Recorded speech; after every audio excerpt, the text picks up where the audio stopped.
नमस्कार, आप देख रहे हैं शिक्षा बाई आकांक्षा। मैं हूं आपके साथ आकांक्षा वर्मा। तो चलिए शुरुआत करते हैं आज की कहानी की, जिसका शीर्षक है गोल्डी और तीन भालुओं की कहानी। एक सुंदर से जंगल में एक भालू अपने बच्चे और अपनी पत्नी के साथ एक बहुत ही सुंदर लकड़ी के घर में रहा करता था। भालू अपनी पत्नी और अपने बच्चे से बहुत प्यार करता था। उनका घर बहुत ही सुंदर था और तीनों अपने घर में बहुत मज़े से रहा करते थे।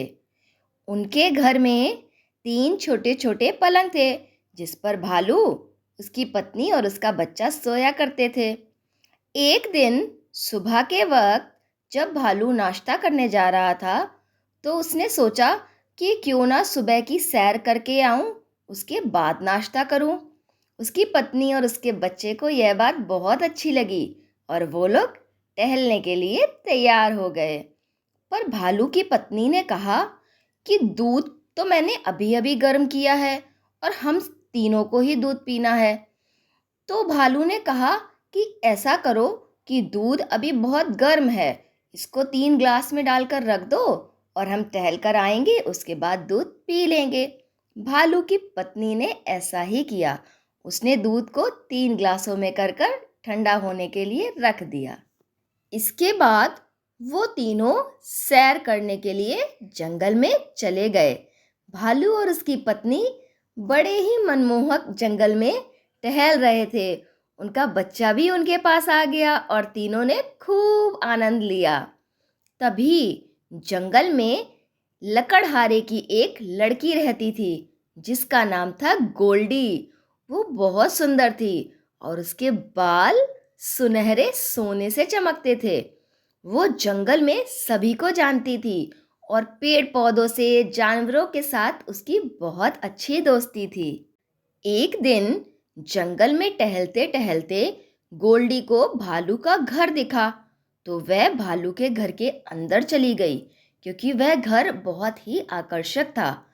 अंदर जाकर गोल्डी ने देखा कि 3 छोटे छोटे ग्लासों में दूध भरा हुआ रखा है। गोल्डी को बहुत भूख लगी थी, तो उसने भालू के बच्चे का ग्लास उठाया और उसकी लकड़ी की कुर्सी पर बैठकर दूध पीने लगी। भालू के बच्चे की लकड़ी की कुर्सी बहुत हल्की थी। जैसे ही गोल्डी उस पर बैठी, वह लकड़ी की कुर्सी टूट गई। उसके बाद गोल्डी भालू के 3 छोटे छोटे पलंग को देखने लगी। उसे बहुत थकान हो रही थी, तो वह पलंग पर लेटकर सो गई। थोड़ी देर के बाद जब भालू अपनी पत्नी और बच्चे के साथ अपने घर वापस आया, तो भालू के बच्चे ने अपनी टूटी हुई कुर्सी देखी और दूध का खाली ग्लास देखा, तो वह बहुत ज़ोर ज़ोर से रोने लगा कि मेरे दूध का ग्लास किसने ख़त्म किया।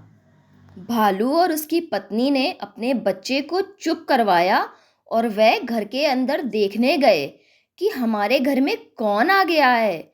उन्होंने जब देखा तो पाया कि पलंग के ऊपर तो गोल्डी सो रही थी।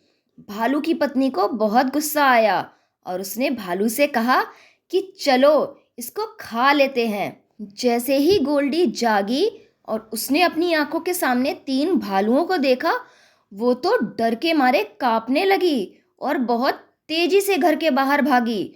भागते भागते भालू ने उसके बालों पर हमला किया, लेकिन वक्त रहते गोल्डी भाग गई और उसके सुनहरे बाल भालू के हाथों में रह गए। गोल्डी अपने घर पहुंच गई थी। इस कहानी से हमें यह सीख मिलती है कि हमें बिना पूछे किसी की चीज़ को इस्तेमाल नहीं करना चाहिए। धन्यवाद।